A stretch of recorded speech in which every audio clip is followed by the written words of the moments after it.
Alright, you're welcome to our beautiful Saturday morning right here on Afia TV. And this is the Afia Sports Show, as always. Being brought to you live here from Afia TV every Saturday by 10:30 to 11:30 a.m. And I am your host for today, the priest of football, Emeka Madoka, aka Femelo. And I'm not doing this alone. I'm here with the man that thinks he's him, KP. I think that's been proven over time. Welcome for the show today. Yeah. We have a lot on the lineup today. We're starting off with the NPFL, then we're kicking off into Europe. Then obviously a lot of drama that happened within the week. It's been a crazy day or week, as they say, in the office for football in particular. But let's start off with NPFL, and it's no shock that our Enugu Rangers are not going to retain their title. They've lost it, in fact, to Remo Stars, who, after the whole securing of the title, maybe on party mode, dropped form again. But I mean, it's usually seen in Europe, not just around football everywhere. But I want to get your thoughts on Remo Stars in particular so far this season. To be honest with you, I'm really pleased and happy for Remo Stars. I'm a big fan of Enugu Rangers, and everyone knows that. But if we are going to lose the title to anybody, I would love it to be Remo Stars. Love their coach, love their philosophy. Over the last couple of seasons, they have always been there and about. They have always been, in and around, competing for the league title. And I'm glad to see them, finally confirmed as champions. And then to our dear Rangers. Now, you said they lost the league title. It's not just the league title. It doesn't even look like we are going to qualify for the continental competitions, and it's sad to see, but I wouldn't panic yet. I think that's going to be my comment on that. Fidelis Ilechukwu is one of the best coaches in the NPFL, and if they can just support him, last season we saw a mass exodus, a lot of players leaving the team. If he could be shown a little more support, new fresh faces in the team, in the squad, just to boost the morale, I think we are going to be up there and there about next season competing. So is it just about bringing in new faces or being consistent? Because as you said, there was a mass exodus of players leaving the club. So do we, or do they just say, okay, we bring in these players, maybe we win the league, then they allow them again to go? If you watch most of the games from Enugu Rangers, one of the things I notice, or you would notice, is that the players sometimes, they feel a bit leggy. I don't want to say age is catching up with them, but it looks like that sometimes. And when I say fresh faces, I don't just mean signing veterans or what have you. Players that have the desire, the passion to go again, to fight for their place in the team. And I think we're going to be up there again, definitely. Enugu Rangers doesn't miss like at the top of the table for a long period of time. Just that's just like a promise. So you give it okay, maybe they sit out from the continental stages the next season, then rebuild and get themselves back. I'm not even hoping for a rebuild. We are going back for it next season. That has to be the message. No time for nonsense rebuild or whatever they call it. All right, strong words from you there. And I want to ask, the rental derby, it was one-sided, to be saying. I mean, Enyimba were top-notch on the night. And it seems like this season, the Cathedral has been the most vulnerable place to be for Rangers. I mean, usually teams get it right in their own home. Maybe if they falter elsewhere, that's due to the away pressure and all that. But this season, the Cathedral hasn't really been a solitude place for them to really get results from. Yeah, and it's a funny old thing, or a crazy thing, I would say, because we tend to know and notice that in Nigerian football, it's more of an unsaid rule. You don't lose home games. You can drop points here and there, maybe draws, but you don't lose your games at home, especially for a top side like this. But I'll go back to what I said earlier. This is why I'm crying out for new, fresh faces in the team, because when you win a league title or when you achieve such a great moment in life or in anything, there tends to be, a time where you may just sit back, relax, and you have achieved what you have been struggling for, which they did last season. And they may just be sitting back a little. That's why it's always good to, change things up a little, get new players that need to win that title. You know, when you add them, they can change the dynamic So of you the see team. that And hunger, that drive in the team. yeah, yes. I'm not saying that it's totally gone, but when they have just won it, it has dropped for sure. tempo has dropped, And another thing we have to take note of is because of the excellent performance of Rangers over the past few years, Mr. Fidelis Ilechukwu has been promoted in some sort of way. You know, his contribution to the national side. And I'm not seeing it as a problem, you know, but it what does contribute to some factors of the yeah, but what I would say, decline of it may, if you say it's a contributing factor, then what of Remo Stars? They are, you understand what I'm trying to say? But fair point. in a situation where they have already won the league title, we could expect to see this. It's something that we can expect to see.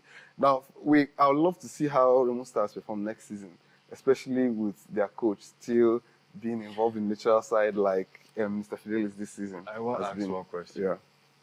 Do you think it's just a one-season wonder stuff from Remo Stars, or would they? It's definitely not a one-season wonder. Because I said last season they were there and about. 2 seasons ago they were there and about. Same coach, same group of players that are hungry because they have not done it before. Hungry to just achieve that, and they have done that now, and it's glad to see. All right, that's some insightful thoughts right there, and congratulations to Remo Stars, the champions of the NPFL. I mean, they've deserved it really from a very long time coming now. They've had quite a gap over second, third, and fourth for a long time. And that's the table right there, the champions sitting comfortably on top. Remo Stars, Rivers United in second, Abia Warriors in third, Ikorodu Boys, or should I say the men, because they've been running riots in the league. Rainbow sitting in fifth, sixth place Bender Insurance, seventh place Shooting Stars, who have had such a decline in the past weeks. Kano Pillars getting themselves higher up in the table, and Rangers, the former champions, in ninth place. That's not where you want to be as someone who was meant to defend the championship. But I mean, we've highlighted the thoughts and everything there. Bayelsa United in 10th place, 11th place Nassau United, 12th place Plateau, 13th place Quarry United, 14th place Castina United, 15th place El Kanemi Warriors, 16th place Heartland FC, just escaping the relegation zone. And it's really tight there because it's just based down to goal difference. And the relegation boys, as we will call them, Niger Tornadoes, Accra United, Sunshine Stars, and, well, they've been relegated for quite some time now, Lobby Stars.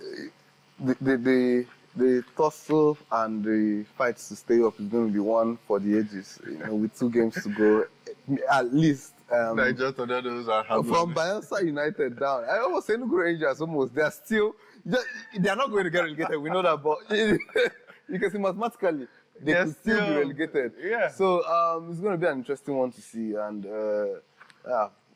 fingers crossed. It will be a funny one, losing the title and not getting relegated for Rangers. That's going to be a talking point right there in the league. But I mean, I don't think Rangers will get relegated. If I'm to say, I feel after the 2 games coming, I feel Heartland will escape that relegation zone because they've shown a bit of fight and hunger recently, and they've gotten some results that have pushed them out of where they were before. And I feel the man there, he's going to get them out of the waters and maybe higher up. Who knows? Yeah. But I did love watching them this season. They've shown a lot of heart, a lot of passion and fights. Yeah, quite some shaky starts during the ending of the season, but I mean, they've gotten themselves out of the relegation zone. Can they stay up? That's the question now. Yeah. I want to get your thoughts. Good day? No, it's just funny to me, you saying Heartland have shown a lot of heart. I don't know what else they're meant to show. A little bit of puns there. but yeah, it's good to see where they are now, but as they say, job's not yet done. They need to just hang in there, and hopefully we see them still in the NPFL next season. One of the remaining 2 fixtures is started tomorrow, and that's Remo Stars hosting Ikorodu City, Oga Boys. Would they be able to get points off the champions? Maybe the champions are still in party mode. It's just like the game last weekend between Liverpool and Chelsea. It's very likely that Ikorodu City, because they still have, and what they're targeting this season, they could still make it to the Continental Tournament. So I see them picking up some points. Heartland that we had highlighted, trying to get themselves away from that relegation zone, will be hosted by Bender Insurance. Can they get one over the noisy guys over there? Platina hosts Lobby Stars, already relegated Lobby Stars. I mean, they'll just be playing for pride. There's nothing they could play for anymore. If they do. Sorry that they do host Ava. Square United hosts Rivers United, and at the Cathedral, that has not been so formidable this season. Rangers do host Castilla United. I mean, you'll be one to watch. I mean, because are we going to see Rangers put up a fight at home? Or will they show us what they've shown us in recent weeks? Kano Pillars do host 3SC. Sunshine Stars host Niger Tornadoes. Abia Warriors, who've been doing impressively this season, will be hosting El Kanami Warriors. Oka United versus Bayelsa United. That's it for the games, match week 27. Sorry, 37, I said 27. I don't want the league to end. I mean, it's exciting, it's wonderful to watch, but it has to end eventually. So, let me get your key games there.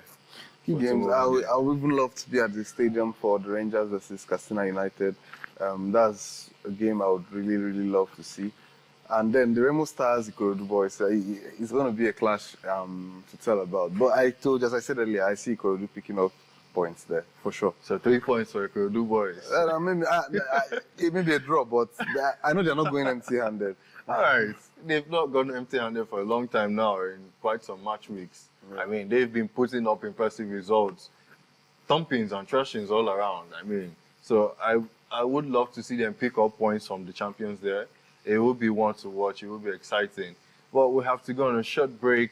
Stay tuned for more on the Afia Sports Show right here on Afia TV.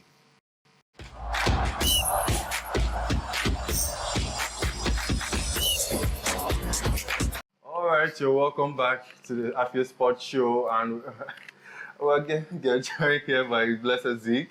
Welcome to the show today. Pleasure. So, boys, it's time to hit Europe, and we're starting off with the exciting one, the UEFA Champions League. Heartbreak for many, delight for a few. Let's see this. It's no surprise to everyone that Barcelona and Arsenal have fallen out of the UEFA Champions League, and PSG and Inter will be playing in Munich come 31st of May. And it's with a heavy heart for not just allegiance to Barca, but as a neutral fan, they gave it their all. They had a huge fight in that game. I mean, 7-6 on aggregate. Give Barca their flowers. They gave us a show. They gave the world a show. They gave, but not just Barca, Inter gave us something to watch. I mean, that has to be one of the best UCL ties I've watched in a very long time. And a lot of positives, a lot of negatives to come out from that match. I want to get your thoughts on it, KP, before I go to Blessed Z. Oh, okay, on the front of Barca, what did they do right and what did they do wrong? Okay, before we go into the nitty-gritties of the tactical battle and how the game played out, first and foremost, I must say that was a thoroughly entertaining game. As you said, that's cinematic. One of the best games we've seen in recent times. It's one for the ages, to be honest. Both the first and second leg, it was just like a basketball game. You score, we score, you score, we score. But I think if you have watched some games earlier this season, one thing you notice is Inter Milan used a similar setup to Atletico Madrid, and Atletico Madrid have had a lot of joy against Barcelona this season. Yes, not in all the games; they were still knocked out of the cup, but I watched the games from Atletico Madrid earlier in the Copa del Rey at the Camp Nou, and it was just the same tactic. Most times you use your wing backs to attack Barca from the side because of the high line. You just need 2 or 3 string of passes to get in behind on goal, and we saw it to perfection from the Inter team. And without, you could plan all those things, but Barca's attacking force is always so high that they can overpower anything in the world. But Jan Sommer, in between the sticks, come on. Like, give him the man. He got me shaking my head and screaming so many times in the game. And it was amazing for me to watch. As a neutral, even though I was leaning on the side of Inter, it was good to see them make it through. And wonderful, wonderful UCL classic right there that we watched. But something I would like to add before we hear the thoughts of Blessed Zeke. Many would call out or blame Hansi Flick because when Barca had just scored the 87th minute, they were leading the game, just few minutes to go, see how the tie. Bringing on Lewandowski, it's kind of a shocker to me because at that time you have to see out the game. I know the philosophy is we keep attacking, but one of the things they could have done is to bring on Christensen, an extra body that could play both teams, step into midfield and play in defense just for the last 5 minutes. But they want to go all attack, and it made the game interesting for us. But I don't think that was the right decision from him. What are your thoughts, Blessed Zeke? I know you have your allegiances to Barca and. That face, pleasure to be here once again. It's been an interesting couple of days of European football, from the Champions League to the Conference to the Europa. And, Barcelona, earlier on today, I was actually watching the interviews that were being done by the Inter Milan players by CBS, I think it was Kate and Thierry. And I saw the joy that game gave the players of Inter, the fans. This is what we live for. Yeah. This is what football should be all about: the passion, the entertainment, the style. I think more important is just the passion. Yeah. The passion was just there. It was just entertaining all through, regardless of your allegiance or wherever the dog in the ring that you are supporting. You just have to commend both teams, commend the coach. Yeah, I hear what you say about Hansi Flick. I think it was a rather dubious call from him to, bring on Lewandowski and also Ronald Araujo. I think it was a very unfortunate decision. But have you been able to find out, was Nico Martinez injured or something? So it was just a tactical change. This is you a have to remember. decision that You also they interviewed Hansi Flick, and this was what he said, and I quote: "It was due to the yellow card. He didn't want to risk getting a red card and maybe going a man down, giving Inter the opportunity to flood the attack and." You're not buying it, Keep That's not really wrong on his part. No, it's not a wrong Hear me out. Okay. A defender can always You will get have opted a for look at. Christensen more than. I know we'll still get to the Europa League, but in the game with Manchester United, Mazraoui picked up an early yellow card in the game. Now, I was worried as a United fan.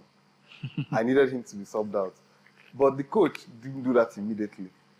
He was playing on the edge, and it took some time before they moved him. And I think the centre-back position is a bit more, I don't want to say protected and protected, because Barca's high line is quite one not every player has gotten used to. Ronald Araujo has not mastered the system yet. True. Everyone can see that. And in a big game like that, because of a yellow card from Inigo Martinez, who's a very experienced player, I'm saying you can make that decision, but I think it backfired, because I think for 2 years in a row now, almost, fingers have been pointed at Ronald Araujo for Barca's elimination in the Champions League, and it's not good to see. I hope he finds another club where he can find his feet and the system suits him, because I think he's a decent defender, not a world-class defender, but I'm one of He's an above-average defender. Yeah, I'm one of people that will point fingers at the coach. The decisions, not that he's a wonderful coach, I think he's one of the best coaches in the world, but I just feel the decisions here maybe he just made some mistakes. Yeah. I think I concur with everything, nearly everything he says. But I just want to point something about Hansi Flick. Yeah. You don't have to beat him because of just this particular game. Yeah. You have to look at what he has done for the past 8-9 months. To drive this team from the despair of last season, the horrible style of football that they were playing last season. I'll say that game. Under Xavi, the football was horrible. It wasn't entertaining.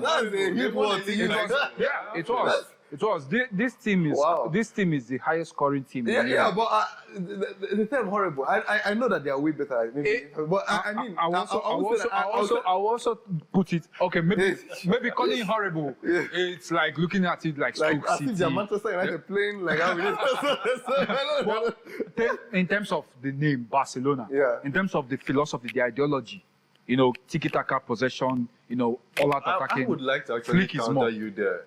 Hansi Flick is where he is right now with this squad because he inherited a good squad from Xavi. No, he's not attacking the squad. What I think he's attacking is the style of play. The style, no, I watched philosophy. Barcelona a lot last season under Xavi Hernandez. They were good at certain moments. I would say that they were just They had good. their moments.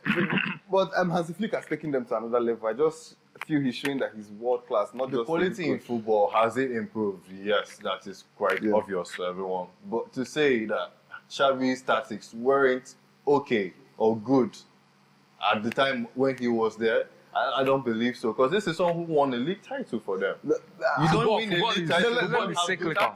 Football is cyclical. I think the best way to describe it is like this. I know most of us know the type of football Van Gaal played. Now, Van Gaal is a successful coach, but his style in of certain football, places, can be questioned. Yeah. Even if say in certain places, every club he went to, he won a title.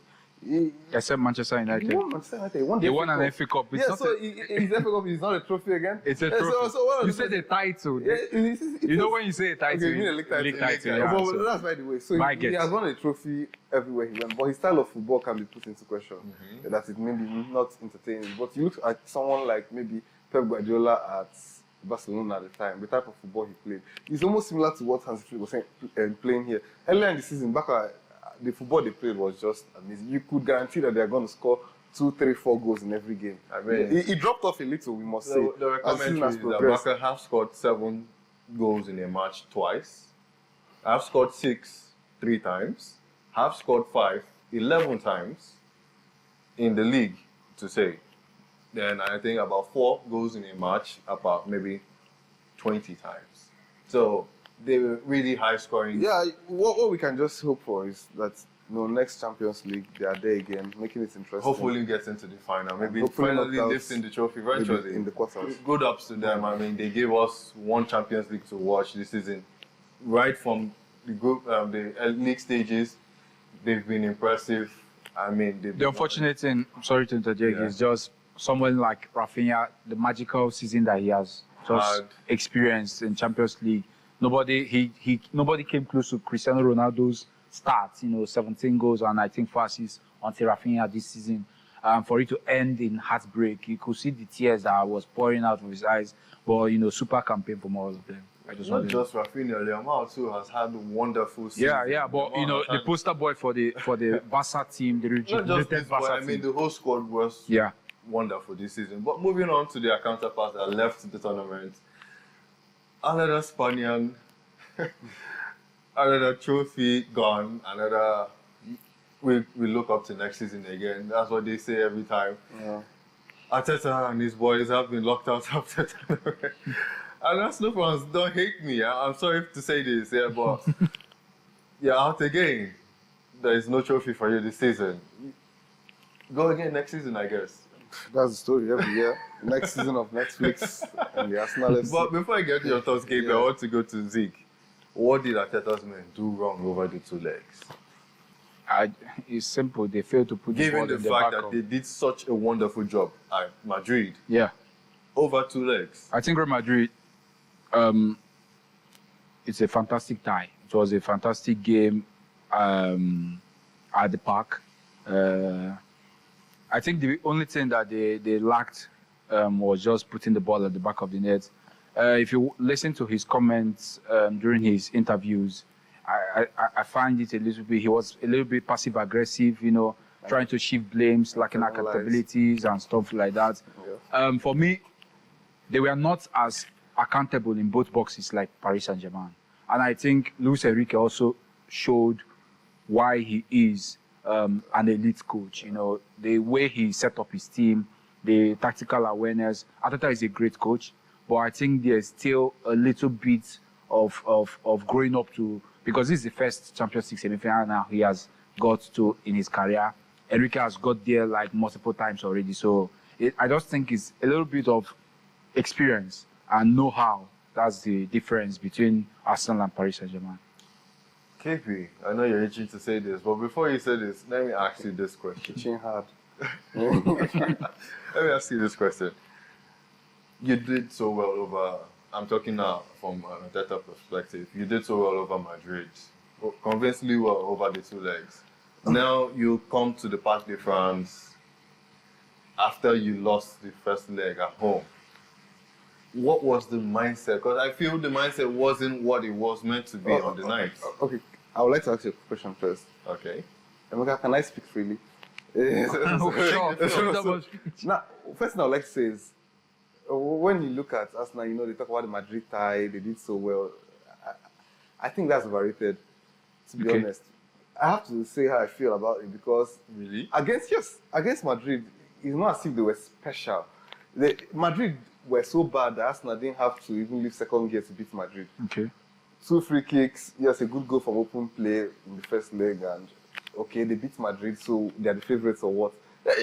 In the context of the game against Madrid over 2 legs, I don't think Arsenal deserve the hype of that they could beat PSG. But not for once. But one can say one can say that they had to play. They played well and made Madrid look bad. I'm not trying to defend them. You can say that, but anyone that says that, I will argue that the person is wrong. They didn't play well. No, they played Madrid. well, but they didn't make Madrid look bad. Madrid have been below atrocious, average for a while now. yes. So when they beat Madrid over 2 legs, I was like, because I'm itchy to ask. yeah. No. Arteta, as they say, keep trusting the process every season. Is it finally time to hit the panic button? No. Is it time to maybe start considering else? Well, maybe services. I'm or going to other get to that. managers? I'm going to get to that because what I would now say is the expectations. You know, when you beat Madrid, the expectations became higher. Everybody still expecting Arsenal, you know, Make it to the final. But I've watched PSG from the knockout phases, bro. They are possibly the best team in Europe, almost like they are right up there. So when they were saying that Arsenal is going to win them or something like that, I never bought it. And watching the ties over 2 legs, there was no point in time Arsenal looked like they could knock PSG out over 180 minutes. Arteta, after the game in the press conference, as you said, was passive aggressive, saying that they were the better team. Oh, that's cap, man. that's huge cap. He should have just been like the bigger man. You remember, and I quote Enrique when they asked him, or what Arteta said, Arteta was him and the side were the best team. He said, no. Arteta is my good friend, but that's not true. We were convincingly the best of the 2 legs, according to Enrique. With football, one can get emotional. And I understand emotions. That could happen. It comes into play. But now to your question about whether it's time to hit the panic button, I won't say it's time yet. 5 years without a trophy, it looks like it's time. But I don't think it's time to hit There's the panic a button. general progression. Yes. Now, what I would say is, inside it. if we remember Tottenham Hotspur a few years ago, when they have reached the Champions League final with Mauricio Pochettino, 2019, and they were at the cups of something just like Liverpool. Yeah. Now Liverpool invested that time, and you know they are where they are now. They have won a number of titles, and they're a better team. Tottenham have not still done anything. They have regressed because the club did not invest when they should have invested. So what I feel and think now is this is the time. Last season was the time, but the board, because I mean they're in the finals right now. Who? Tottenham Hotspur. No, they have regressed. There's no. They have regressed from. For Champions League final to Europa League finals. It doesn't mean. I mean, if they win it, they do go back to the Champions League. But that's a huge. Are you comparing the Champions League final and Europa League final? Come on. They are trying to use the Europa League to save. It's the same thing United is doing. Yes, we know, but it doesn't mean that you are doing anything special. So back to what I was saying. I think this is the time the club have to break the bank, get good Support quality players. They need Arsenal need at least a left winger, a striker, a replacement for Odegaard. And you know, I heard this morning. Speaking about breaking the bank, they have it's a very important summer for Arsenal. Yeah, I don't think that's the direction they should be going, but that's fine. As far as they're getting players, it's a step in the right direction. I think it's because if they miss it this season, I think the cycle may end with Arteta. I believe personally. The project they've built might collapse if they don't get any trophies this coming season. Of course. So, like, for me personally, I believe that signing, you say that they have agreed terms with Martin Zubimendi. They should have done that before, but, you know, Jorginho is leaving this summer. Partey is not what he used to be. The knees are not there. And also, you know, he's a little bit error prone. You saw it with the semi-final, with the poor control, not trying to hit him or being harsh on him. But I think signing Zubimendi is a right step in, or the step in the right direction. For me, this summer is very important for Arsenal. If they get it wrong, the whole process can actually crumble. And moving on to the Europa League. Tottenham do host Manchester United at Bilbao on the 28th of May. Now, these are two teams that are struggling in the league, both with the same hopes of winning this trophy to get themselves back into Champions League. Before I get to KP, Blessed Zik, who's winning it for you? Oh, well, only one can win it. That's the only thing. 14th and Will 16th. it be the boys from London, or will it be the Red Devils? It's like anybody's. It's 50-50. You know. You know, I love putting everyone on the spot. Of course. So Like who's for taking me, it for you? we have to commend both teams for reaching the final, despite how horrible their league campaigns have been. Yeah. I have been deeply disappointed with Ruben Amorim since he took over from Erik ten Hag. I will be honest with you, but he has shown that he's a good European coach. In 24 games, he has only lost 2 with Sporting and Manchester United. It shows you that in European nights, he sets up the team to play to win. For Ant Postecoglou, he said, "I always win something in my second season." Yeah. So you also have to, put like that. Like that's why I say it's 50-50. Both teams need it. You can't just put. Straight to you. You can't just put your. Straight to you, KP. Before you talk about United, and he always wins something in the second season. Of course, he is in the final. Be wary. Those thoughts. I think those words they put a lot of fear in every Manchester United fan. That comment was made in September, a long time ago, and it's still played out here until now. And it's a bit scary, but what I would say, I agree with you. I'm one of Amorim's biggest backers, but we have to be honest, he has not been good enough in the league. Yeah. He has been horrible, to be honest. But one of the things I'll say is give him at least a full season with his players next season. But in Europe, this Europa League run for Manchester United, I'm a Manchester United fan, and I must say, it just makes me feel this euphoria. I don't know how to explain it. Nights in Lyon, nights in Bilbao, Rangers, the last minute goals and everything. And I just pray we can wrap it up by beating Spurs in Bilbao again. Ahmad is back, and he has just been amazing. Like a few touches he was giving, I'm just remembering them now. That's a smile on my face. On his face. It feels good. I know where we sit in the league is so bad. I know where we sit in the league is very bad. But the Europa League has given some Manchester United fans a reason to smile and a reason to be optimistic. And I just hope we can do it for players like Casemiro, who have given his all. A couple of some months ago, they were saying the football has left him, he should leave the football. But look at the performances he's dropping every night in Europe right now. It just shows you, even just not about football in life, you never give up, you keep giving your best, and good will come. Just sure. Before we go on a quick break, one more European night to talk about. And they've been favourites for a long time. Actually, from the beginning of the tournament. Yeah. And they do find themselves in the final, sitting pretty on a pedestal, facing Real Betis. I'm talking about Chelsea versus Real Betis, coming up on the 21st of May. Sorry, 28th is the Europa League that's going on the 21st. Chelsea, Real Betis. Who's going to take it, boys? KP, starting with you. I know you don't really like the blue side, but you have to give them their flowers. In the Conference League, they've been top-notch. Who's going to take it? Who's going to take it? Anthony. The same Anthony you guys blamed last season. He's still a Manchester United player. But you blamed Anthony last season for all your failures. Do you have any clip of me blaming him for our failures? I think that was an episode. You said I don't know what Anthony's doing. So what I have to say is that he has been so amazing since joining Real Betis, and I just hope. I want to ask this: is there any regret in letting him go on that loan? No, not at all. I'm happy for him because he was not working at Manchester United, and sometimes it's not going to work. And he's finding a place where it's working for him. And as long as the player is happy playing his football, Is he going to work next season? I hope they could offer good money. That's his issue. No, I have to ask that question. Honestly, I hope they can offer good money for him, and we say buy. If they can get into the Champions League from their La Liga table, because they actually They are going, on course. It will be difficult. Actually, for they them. are on Bilbao is going to be a difficult one to overcome. you remember, Bilbao are just coming out of a very, very heavy defeat. damaging defeat. The final is supposed to be at their home. Yeah. And Manchester United bundled them away. Watch United and Tottenham play in their backyard. Remember, United just bundled them away.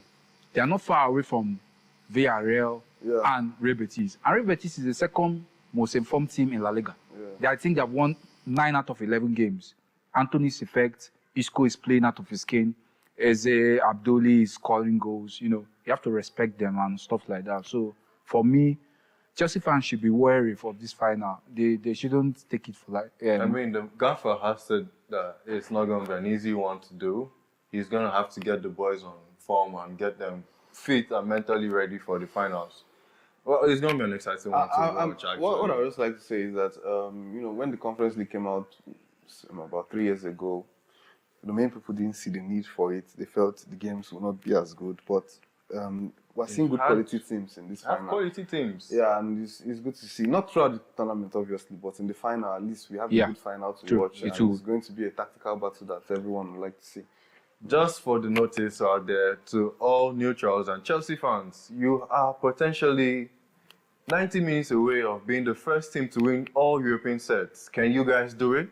Can you make your fans proud? Can you be the first to set the trail? I mean, it will be something wonderful to watch if they can set that blazing trail and be the first team to win all European sets. And also for Real Betis, this will be their first European trophy. This can also be Real Betis. Anything is possible.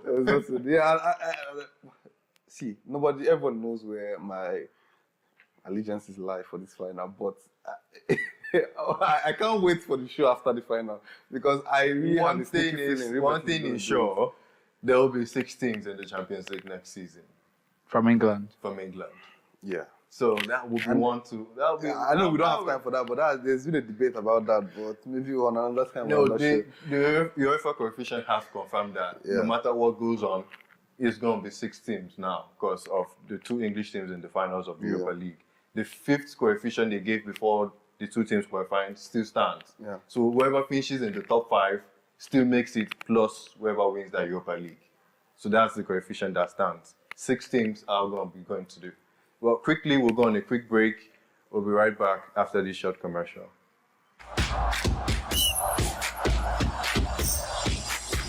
All right, welcome back to the Afia Sports Show right here on Afia TV. We are coming to the tail end of the show, but before we do that, we have to jump into England and focus on what's going on there. No surprises, Liverpool are the champions. They played a game after being champions and they lost it to Chelsea at home. 3-1. Many will say they don't want to dash Chelsea the 3 points. They lost concentration, this and that. Many neutrals, many haters, I would say, of Chelsea would say that. But I want to get your thoughts on that match before we allow what happened in the rest of the week. It's simple. I would say Liverpool won the league. Maybe they had too much to drink. And it showed on the day, celebrating and all. The drive wasn't there again, and it can be expected away from home. They've already won the league. Chelsea need to make it to the Champions League. I think that was the result everybody expected. It's not as if Chelsea is so special or anything. You understand? All right. A little bit of hating there, but okay, let's get your thoughts, Zeke. I don't think I'll do any other line. I think I'll actually follow. It's not that as if Liverpool was bad totally or Chelsea was exceptional, but it always happens when teams have already won the league at a canter, with games to spare. After having that guard of honor, you feel you relax a bit. A little bit, just 10%, 5%. It's just enough for teams to take advantage, and it just happens. All right. Now let's focus on the remaining games. There's remaining 3 games. And we're focusing on the top 5. I'm focusing on 2nd to 5th place. Because it's still open. Anyone can finish 2nd. Because Arsenal dropped points against Bournemouth. which means they are only 3 points ahead of Manchester City. If City get good results in their next game, City could go above them with goal difference. And Chelsea, with a win over Newcastle, will climb above them into third, if that is what happens. We'll climb above Arsenal.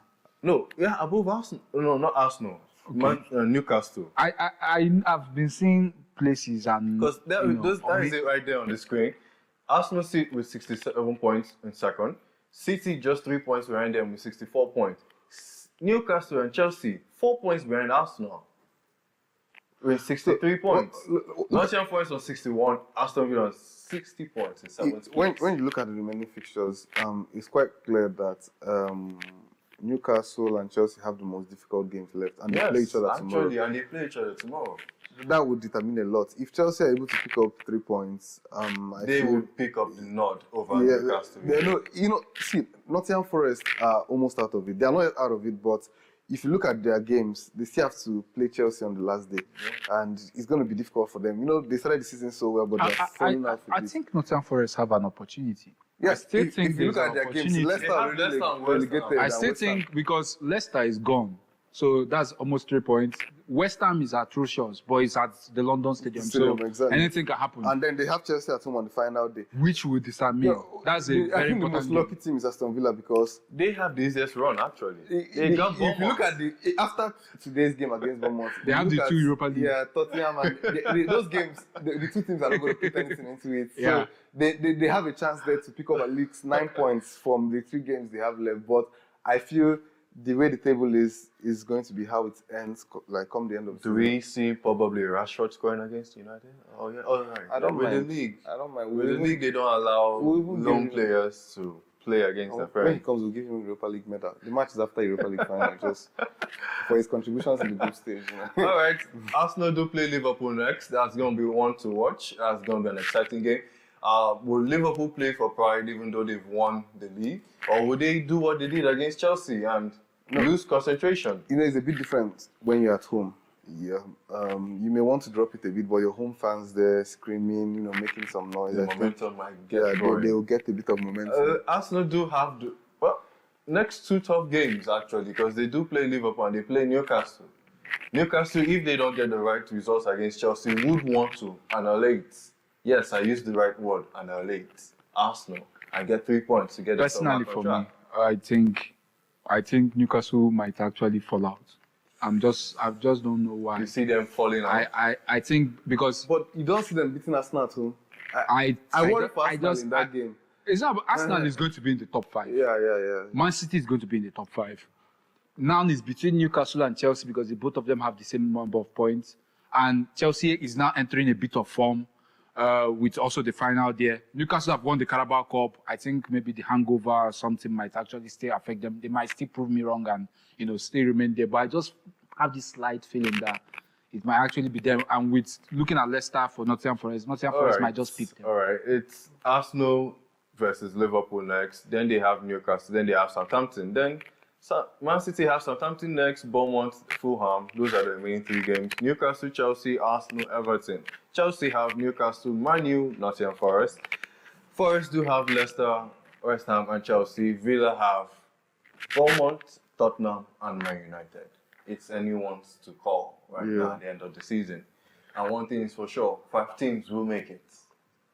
Now, quickly to the La Liga. Who's going to win the La Liga? I mean, it's down to the El Clasico. El Clasico is tomorrow. Who's going to call it at the Spotify Camp Nou? Will it be Barca wanting to get themselves some pride after the elimination from the UEFA Champions League? Or will it be Madrid trying to get themselves 1 win in the El Clasico out of 4 this season? And a good send-off for Don Carlo. Probably. But my gut tells me, obviously, it's going to be Barcelona who win it all. But I really, really would love Real Madrid to win the El Clasico so that we have an enthralling end to the season.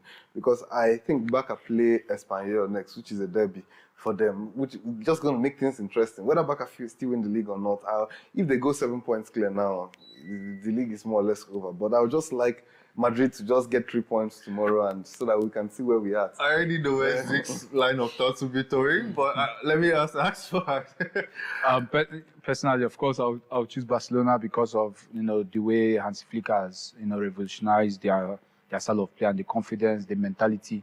I think they're hurting from just losing the semi-final. The way they lost the semi-final, it might be a close game, difficult game. The Copa del Rey final showed us how Real Madrid will be and can be. It just takes a moment of brilliance like that Mbappe free kick goal in that final to change the game. For the league, it's Barcelona's league. It's theirs to lose.